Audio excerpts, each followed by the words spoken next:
ध्यान दीजिए, प्रभु बलिहारी जा रहे हैं जिसके मुख से राधा राधा निकल रहा है। जब कोई राधा बोलता है तो मेरे प्यासे कान उधर हो जाते हैं, मेरी दृष्टि उसके ऊपर हो जाती है। क्या दूं इसको? प्यारी जी का नाम सुनाया तो पहले तो रजिस्टर ही फाड़ देते हैं। अनंत जन्मों का लेखा जोखा जो चित्रगुप्त के द्वारा है वो सब खत्म कर देते हैं।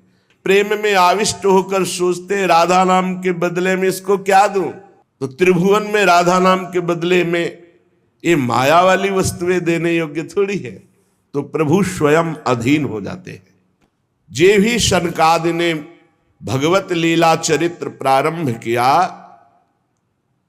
ते ही सबके देखते देखते वहीं बीच में ही भक्ति, ज्ञान, वैराग्य बड़े तेजस्वी होकर के विराजमान हुए।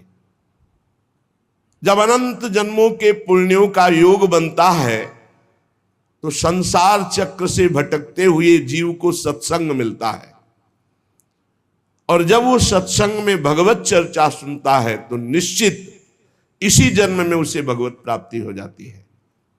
जिसके घर में रोज नाम कीर्तन होता है और थोड़ी ही देर सही, आधा घंटे ही सही भगवत चर्चा होती है, भगवान की लीलाओं का गायन होता है, वो घर घर नहीं रहता, वो तीर्थ हो जाता है। गंगा जी स्नान करने से वाह पवित्रता फिर धीरे धीरे मानसिक पवित्रता की तरफ गति होती है। लेकिन यदि भगवत लीला चरित्र सुना जाए तो वाह और आंतरिक दोनों पवित्रता हो जाती है। जिसको इसी जन्म में भगवत प्राप्ति की इच्छा है तो एक श्लोक ही सही, एक श्लोक ही गायन करे, कोई भी एक श्लोक याद कर ले। ये श्रीमद् भागवत का ही श्लोक है। कृष्णाय वासुदेवाय हरये परमात्मने प्रणत क्लेश नाशाय गोविंदाय नमो नमः। सनकादि कहते हैं जो पुरुष अहर्निश भगवान का नाम जप करता है, अहर्निश निरंतर महिमा है, जो अहर्निश, और जहां भगवान की चर्चा होती, जैसे प्यासा आदमी दौड़ के जाता है, बावरों सो रस में फिरे खोजत नेह की बात, बावरा में कहां भगवत चर्चा हो रही, और जाके वहां शांत एक चित्त होकर बैठकर भगवत चर्चा सुनता है। तो कह रहे जन्म कोटि कृतम पापम नश्यते नात्र संशया, करोड़ों जन्मों के पाप उसके नष्ट हो जाते, इसमें कोई संशय ना करे। जो पुरुष पधारने जा रहा हो, शरीर पूरा हो रहा हो, उस समय नाम कीर्तन, उस समय भगवान के लीला चरित्रों के 2-4 अध्याय गान कर दे, निश्चित वो भगवान के धाम को जाएगा, निश्चित। जो धनी मानी जन है, यदि वे स्वर्ण का सिंहासन बनाकर उसमें श्रीमद् भागवत ग्रंथ विराजमान करके किसी वैष्णव को दान कर दे तो उन्हें भगवान का सायुज्य मोक्ष प्राप्त होता है, सायुज्य पदवी प्राप्त होती है। संसार में सब कुछ सुलभ हो सकता है, पर संत समागम बहुत कठिन है। संत समागम, भगवत प्रेमी महात्मा का मिलना, महत्संगस्तु सुदुर्लभ हो। करोड़ों जन्मों के जब पुण्य एकत्रित होते हैं तब भगवत प्रेमी महात्मा का सानिध्य और उनके श्रीमुख से सिद्धांत और भगवत चर्चा सुनने को मिलती है। नारद जी, आप बड़े ही महान योग निधि महात्मा है, क्योंकि आपने जगत कल्याण के लिए ज्ञान वैराग्य को पुष्ट करने के लिए प्रयत्न किया। भगवत मार्ग में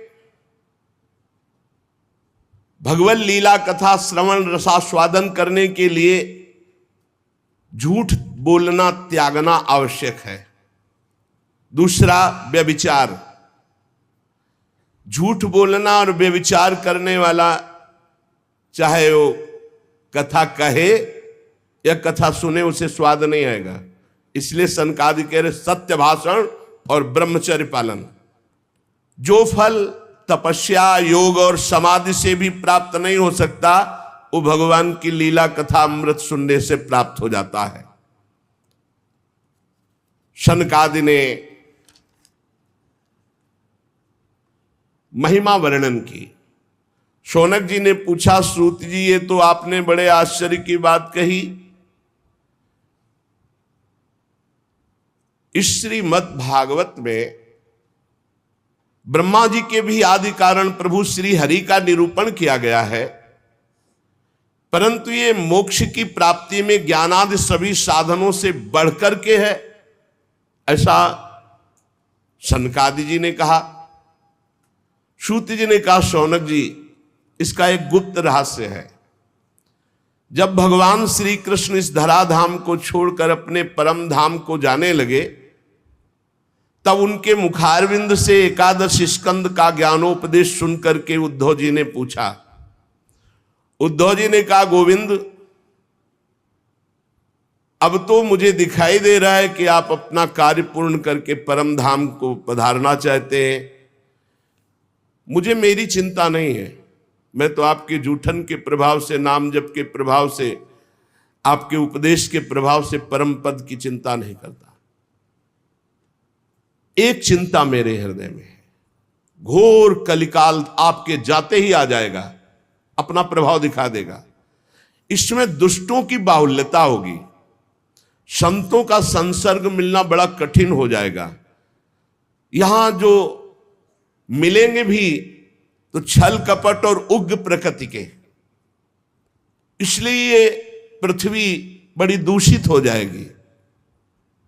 कमल नयन, आप जा रहे हैं, फिर यहां कल्याण कैसे होगा, सबका मंगल कैसे होगा?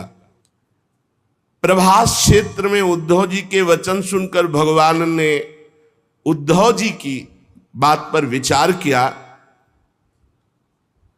और भगवान अंतर्ध्यान हुए और श्रीमद् भागवत में विराजमान हो गए। भागवत में देखते देखते उद्धव जी के श्रीमद् भागवत के अक्षरों में प्रवेश कर गए और आवाज हुई कि आज से श्रीमद् भागवत को मेरा साक्षात वांग्मय स्वरूप समझो। मैं अपनी संपूर्ण ज्ञान वैराग भक्ति शक्तियों के साथ श्रीमद् भागवत के अक्षरों में विराजमान हूं। इसलिए ये श्रीमद् भागवत साक्षात कृष्णमयी है, कृष्ण मूर्ति है। सभी सभासदों ने देखा परम सुंदरी दिव्य तेजोमयी प्रेम लक्षणा भक्ति भागवत के अर्थों का आभूषण पहने हुए सब मुनिजन आश्चर्य हो, यह ऐसा तेजमय स्वरूप ज्ञान वैराग्य भक्ति का। तब सनकादि ने कहा, आश्चर्य मत करो, ये भक्ति देवी अभी अभी श्रीमद् भागवत की महिमा से प्रकाशित होकर के तरुण अवस्था को प्राप्त ज्ञान वैराग्य के साथ प्रकट हुई है। अपने पुत्रों सहित विनम्र होकर के भक्ति जी ने सनत कुमार जी से कहा। भक्ति बोली, मैं तो कलयुग में नष्ट प्राय हो गई, पर आपने भगवान की लीला कथा अमृत से मुझे पुष्ट कर दिया। अब आप आदेश कीजिए, मैं कहां रहूं? उन उपासकों पर दृष्टि भी नहीं डाल सकता जिसके हृदय में भक्ति महारानी ज्ञान वैराग्य के साथ विराजमान है। कहां विराजमान? जो नाम जापक है, लीला चरित्र गायन श्रवण करता है, भगवद आश्रित है, उसके हृदय में सनक सनंदन सनातन सनत कुमार जी ने कहा कि आप ज्ञान वैराग्य सहित भक्ति विराजमान हो। भक्ति ने जे ही आज्ञा पाई तो जितने कथा में विराजमान थे सबके हृदय में विराजमान हो गए। मधुराति मधुर मुरलीधर भगवान श्री कृष्ण सबके बीच में प्रकट हो गए। सब सभा खड़ी हो गई, शनकादि भी खड़े हो गए। आसपास ज्ञान वैराग्य भक्ति नृत्य कर रहे, बीच में प्राणाधार प्रभु श्री कृष्ण ललित त्रिभंगी मुरली मनोहर मोर मुकुट धारण किए। पूर्व काल में तुंगभद्रा नदी के तट पर एक अनुपम नगर बसा हुआ था। उसमें सभी वर्णों के लोग अपने अपने धर्माचरण करते, सत्य में तत्पर रहते थे। उस नगर में समस्त वेदों का ज्ञाता श्रौत स्मार्त कर्मों में निपुण एक ब्राह्मण रहते थे जिनका नाम था आत्मदेव। तेज तो ऐसा था मानो दूसरे सूर्य भगवान ही हो, पर पूर्व प्रारब्ध के अनुसार उनकी जो पत्नी थी उनका नाम था धुंधुली। पति का नाम आत्मदेव और पत्नी का नाम धुंधुली था। सुंदरी थी, कुलीन थी, पर लड़ाकू स्वभाव था, अपनी बात पे अड़ जाना। धीरे धीरे अवस्था डल गई, कोई संतान ही नहीं हुई। बड़े बड़े पुण्य कर्म किए, खूब दान पुण्य किया, लेकिन संतान नहीं हुई। अब वो ब्राह्मण बड़े चिंतातुर हुए आत्मदेव की, जिसके संतान न हो तो फिर उसको पिंडदान कौन करेगा। गृहस्थी में विचार होता, कुल परंपरागत चलाने वाला तो कोई होना चाहिए। अब वो बड़े चिंतातुर हुए, हर उपाय करके हार गए थे। तो एक दिन उनके मन में आया कि एकांत जंगल में चलते हैं और अपने प्राणों को त्याग देते हैं। वो ऐसी भावना में थे कि जीवन व्यर्थ है, जंगल को चल दिए। उधर एक सरोवर में प्यास बुझाने के लिए एक महान संत आ रहे थे। वो सन्यासी महात्मा थे। ब्राह्मण देखा कि वो जब जल पी चुके तो जाके साष्टांग दंडवत किया, शास्त्रों का ज्ञान था, हाथ जोड़कर खड़े हो गए। ये लंबी लंबी सांसें खींच रहे हो, उदास खड़े हो, दुखी दिखाई दे रहे हो। देखने से तो लगता है कि तुम ब्राह्मण हो, क्योंकि तेजस्वी हो। क्या चिंता है तुम्हारी जो तुम जल्दी जल्दी श्वासें खींच रहे हो लंबी और दुख प्रकट कर रहे हो। ब्राह्मण ने कहा, महाराज आखिरी उपाय आप हैं। वैसे तो मैं बताऊं, अपने जीवन से निराश हो चुका हूं। आपको देखा तो आशा बन गई। पूर्व जन्म का कौन सा प्रारब्ध मुझे पता नहीं, पर संतान योग नहीं। सही बताऊं, मैं आम प्राण त्यागने आया हूं जंगल में। और फूट फूट कर रोने लगे। संत का हृदय बड़ा करुणामय होता है। संत चाहे तो नवीन प्रारब्ध तत्काल रच सकते हैं, क्योंकि भगवान के भजन में अपार सामर्थ्य है। उन्होंने अपनी दिव्य दृष्टि से देखा, कहा आत्मदेव ब्राह्मण, पुत्र का मोह तो छोड़ दो, आप विवेक का आश्रय लो, भजन करो। मैं तुम्हारी रेखा को देख रहा हूं, एक जन्म नहीं 7 जन्म तक कोई संतान है ही नहीं। अब तुम भजन करो। जंगल में निकल आए, भजन करो, संतान की आशा छोड़ो। ब्राह्मण ने कहा कि मुझे उपदेश नहीं, ये उपदेश नहीं, सब पढ़ा हूं, मुझे पुत्र चाहिए, पुत्र देव, नहीं मैं आपके सामने अभी प्राण त्यागता हूं। सन्यासी जी ने देखा है तुम मानने ही वाले नहीं, तो उन्होंने योग बल से एक फल प्रकट किया, तपोबल से, और कहा लो योग तो नहीं तुम्हारे पुत्र का, पर मैं ये फल देता हूं, अपनी पत्नी को खिला देना, इससे बड़ा ज्ञानी महात्मा पुत्र पैदा होगा। तुम्हारी स्त्री 1 साल तक सत्य, शौच, दया, दान, ब्रह्मचर्य का पालन करे, एक टाइम अन्न खाए, तो और ये फल पाने के बाद 1 वर्ष के बाद ऐसा महापुरुष प्रकट होगा जो तुम्हारा कल्याण भी कर देगा, तुम्हारे पितरों का भी उद्धार कर देगा। वो योगी राज सन्यासी फल दिए। अब तो आत्मदेव बड़े प्रसन्न हुए, क्योंकि कामना पूर्ण हो गई। फल लेकर आए। धुंधुली उनकी पत्नी थी, जो लड़ाकू स्वभाव की, बड़ा क्रूर स्वभाव, दुष्ट स्वभाव। आके कहा, हो भाग्य, एक सन्यासी मिले, वो फल दिए, और उन्होंने नियम बताया है कि 1 साल तक सत्य बोलोगी, पवित्र रहोगी, दूसरों को दान करोगी, एक समय तुम अन्न खाओगी, और बहुत शुद्ध स्वभाव वाला महात्मा बालक पैदा होगा, ये फल खा लो। तो उन्होंने कहा कि फल तुरंत थोड़ी खाया जाता, नहा धो के बड़े पवित्रता से खाया जाता, लाओ और जाओ, आप निश्चिंत रहो। बोलने अगर हमारे सामने पाल, तुम्हें विश्वास नहीं, वो डरते भी थे, घर के बाहर हो गए। अब वो कुटिल स्वभाव की थी, क्रूर स्वभाव की। उन्होंने अपनी बहन को बुलाया और रो रो के कहने लगी कि बहन, मुझे बड़ी चिंता हो गई, समस्या आ गई। क्या? बोले पंडित जी जो ये फल लाए हैं, फल से गर्भ रह जाएगा, पहले तो नियम बता गए हैं। ये सब विचार करके उसका ये सब हमसे नहीं होने वाला। तो उनकी बहन ने कहा सोच क्यों करती हो? ठीक इसी समय हमें अनुभव हुआ है 2-4 दिन में, इसी महीने में, कि हमारे पेट में है, तुम हमारे पति को धन दे देना और गर्भवती का नाटक करो, और जब हमारे बच्चा होगा हम तुम्हारे यहाँ पहुंचा देंगे, और हम अपने यहाँ शोरगुल कर देंगे कि बच्चा मर गया, कौन देखने आता है, और पति को पैसा दे देना। हाँ, ये तो बढ़िया बात रही, बढ़िया विधान बन गया। और ये जो फल लाए हैं इसकी परीक्षा के लिए जो गऊ है उसको पवा दो। जैसा उनकी बहन ने कहा था वैसे ही धुंधुली ने सब कर दिया। देख लो, कहा था स्वामी जी ने तुम्हारे 7 जन्म बालक नहीं, तो देखो बुद्धि कैसी खराब हुई, गाय को पवा दिया। अब जब उसकी बहन के पुत्र हुआ तब तक वो कपड़ा पड़ा पेट में लगा के नाटक करती रही होगी कि हमारे गर्भ है। फिर एकदम घोषणा कर दी जब वो पुत्र रातों रात पहुंच गया कि हमारे संतान हो गई।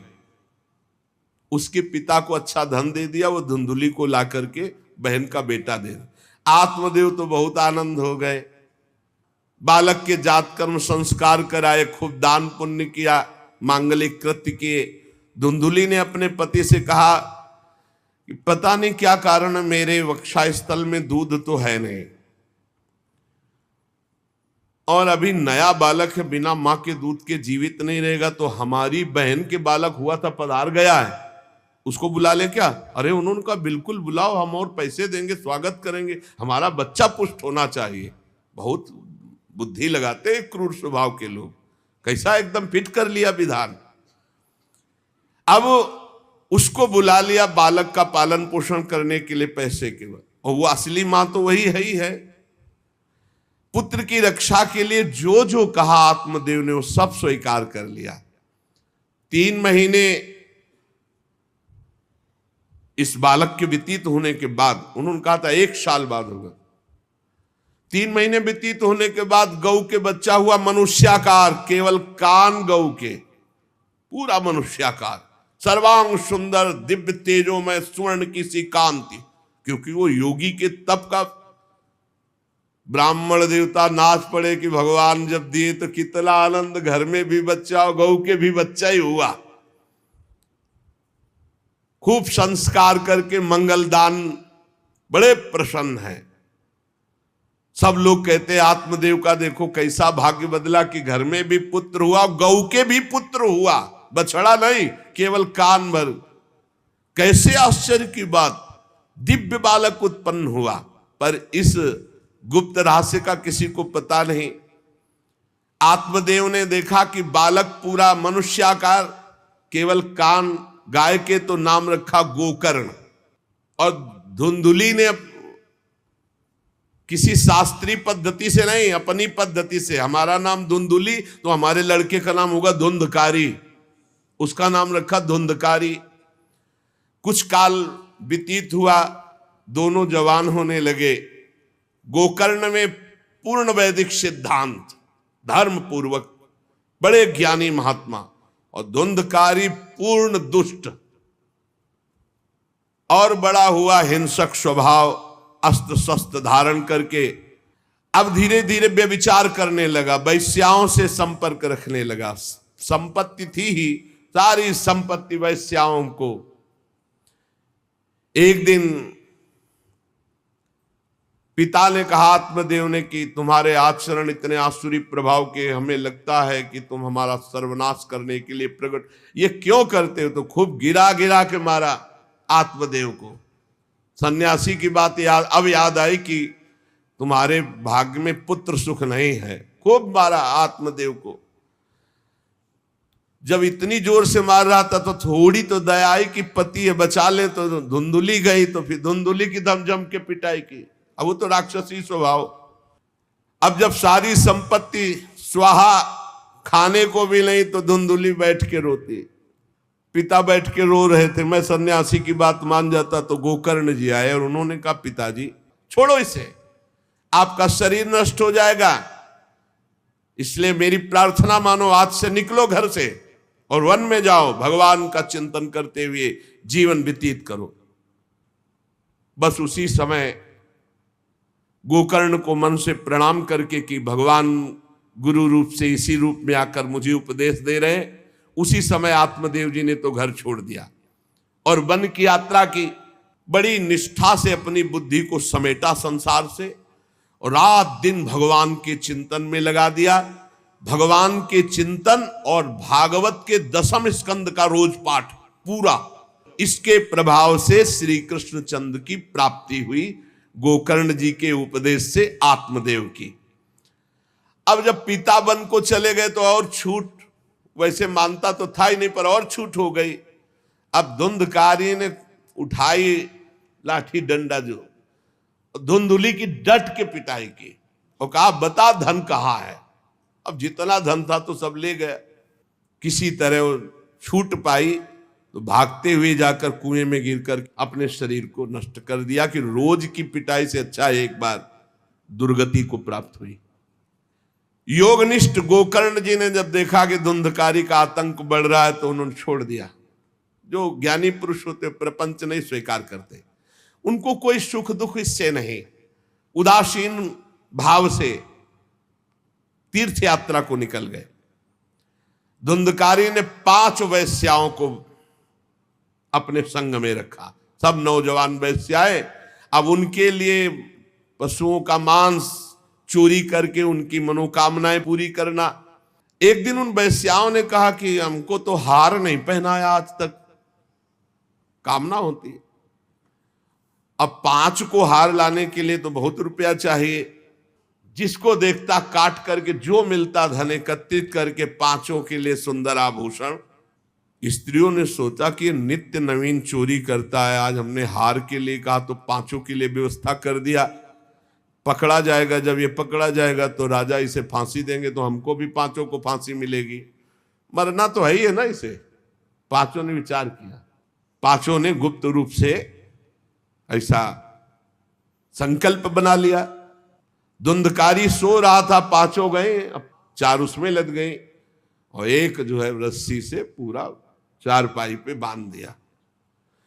और जब उसकी आंख खुली तो रस्सी गले में डाल करके फांसी लगा रही, पड़े पड़े दहकते हुए अंगारे उसके मुंह में और खूब कस के गला दबा, छटपटा छटपटा कर पीट पीट के मार डाला धुंधकारी को।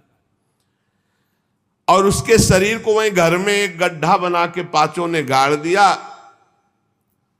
और वो सारा माल मत्ता पैसा सब कुछ उनको पता था। तो धुंधकारी को भयंकर प्रेत योनि की प्राप्ति हुई। जब तीर्थ यात्रा करके गोकर्ण जी लौटे तो सुना कि धुंधकारी का लापता मार डाला गया। तब उन्होंने फिर गए और वहां पिंडदान किया धुंधकारी के लिए भी। बड़े महात्मा थे गोकर्ण, श्राद्ध किया और वहीं गड़ा था धुंधकारी। प्रेत आत्मा बन के वो मड़रा रहा था। वही प्रेत आत्मा ऐसे को नहीं छूती जो भगवान का भजन करते। देखो अब जे धुंधकारी ने देखा कि गोकर्ण आए हैं तो उसको तसल्ली हुई कि महात्मा हमारा कल्याण कर देगा। अब वो चिल्ला चिल्ला के केवल रो रहा, एक शब्द भी नहीं बोल पा रहा। तो गोकर्ण जी समझ गए अधिक पाप होने के कारण ये बोल नहीं सकता। तब अंजलि में जल लिया और कई मंत्रों का जाप किया और फिर उसके ऊपर फेंका। जे भी फेंका तब बोल पाया, भैया मैं आपका भाई धुंधकारी हूं, बचा लो, मेरी भारी दुर्गति हो गई। गोकर्ण ने कहा कि तुम्हारा उद्धार तो हो जाना चाहिए, तुम्हारे लिए तो मैं गया में गया, वहां श्राद्ध दिया, तीर्थों में भी अनुष्ठान किया, फिर तुम्हारा प्रेतियों से उद्धार कैसे नहीं हुआ? तो उनका भैया 1-2 बार गया श्राद्ध से मेरा कुछ नहीं होने वाला, बहुत पापी हूं, बहुत बड़े बड़े पाप किए हैं, कोई दूसरा उपाय सोचो, छोटे मोटे पिंडदान से दान पुण्य से मेरा उद्धार होने वाला नहीं, बहुत स्टॉक है हमारे पाप का। गोकर्ण जी की आज्ञा पाकर धुंधकारी बाहर भटक रहा है। रात भर विचार किया कि इसका कल्याण कैसे होगा, जब सैकड़ों गया श्राद्ध से कह रहा उद्धार नहीं होगा। अब जब प्रातः काल हुआ, दरवाजा खुला तो बहुत से विज्ञजन आकर के गोकर्ण जी से मिले। गोकर्ण ने सबसे सलाह की कि क्या हो सकता है, ऐसे ऐसे स्त्रियों ने उनको मारा और वो प्रेत योनि को प्राप्त हुए। गोकर्ण जी ने प्रातः काल स्नान करके अर्घ दे रहे थे, बोले औरों से क्या पूछना, सीधे सूर्य भगवान से पूछे। मंत्र का उच्चारण करते हुए सूर्य भगवान को स्थगित कर दिया, रोक दिया। कर भगवान सूर्य देव ने कहा, श्रीमद् भागवत महापुराण नियम पूर्वक सुनाओ, निश्चित उसकी मुक्ति हो जाएगी। सप्ताह परायण 7 दिन में पूरी भागवत श्लोक सहित गोकर्ण जी ने निश्चय किया, मैं स्वयं सुनाऊंगा और उसका उद्धार करूंगा। अब तो कथा का समय निश्चित किया, सबको बैठने की उचित व्यवस्था की गई। एक 7 गांठ का बांस आवाहन किया धुंधकारी का और कहा, इस पे बैठ जा, तू भी कथा सुन।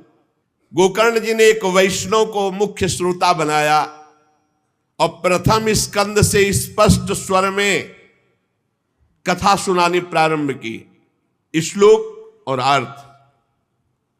सायंकाल को विश्राम दिया तो एक बड़ी विचित्र बात हुई। सभासदों के देखते देखते एक बांस में तड़ तड़ की आवाज हुई, एक गांठ फट गई। दूसरे दिन कथा हुई, दूसरी गांठ, तीसरे दिन तीसरी गांठ, 7 दिनों में 7 गांठें फाड़ करके धुंधकारी परम पवित्र दिव्य रूप भगवत पार्षद रूप धारण करके प्रकट हो गया। सामने आकर गोकर्ण को प्रणाम किया और कहा, भाई अब मैं भगवत पार्षद बन गया, प्रेत योनि से मुक्त। 7 दिन में भयंकर पापात्मा धुंधकारी श्री भगवान की चर्चा सुनने के कारण भगवत स्वरूप हो गया।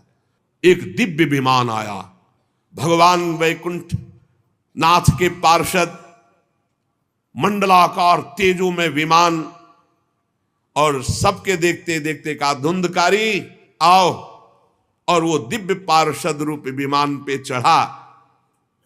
जब विमान पे चढ़ के जाने लगा तो गोकर्ण जी ने रोक दिया, रुको,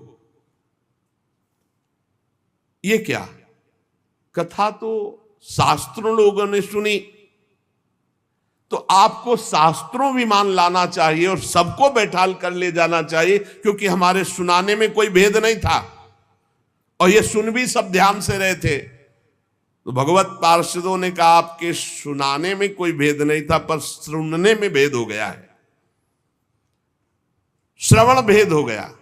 ये उपवास करके बिना कुछ खाए पिए रात दिन कथा का ही चिंतन करता रहा, मनन करता रहा, इसके कारण इनको भगवत पार्षद रूप मिला और जा रहे। और ये कथा सुना भर है, मनन नहीं किया, मनन विषयों का हुआ, इसलिए विमान पे नहीं। गोकर्ण जी, आपको तो लेने के लिए स्वयं गोलोक बिहारी आएंगे, यूं कह करके विमान अंतर्ध्यान हो गया, अर्थात चले गए। गोकर्ण जी ने समस्त श्रोताओं से कहा, बिना तुम्हें विमान में बैठा ले मुझे चैन नहीं। सावन के महीना में हम फिर अनुष्ठान करेंगे, सब लोग कथा सुनो और सच्चे नियम से रहो, उसका मनन करो। ऐसा ही किया, सब लोग उपवास करके अल्पाहार करके कथा सुने।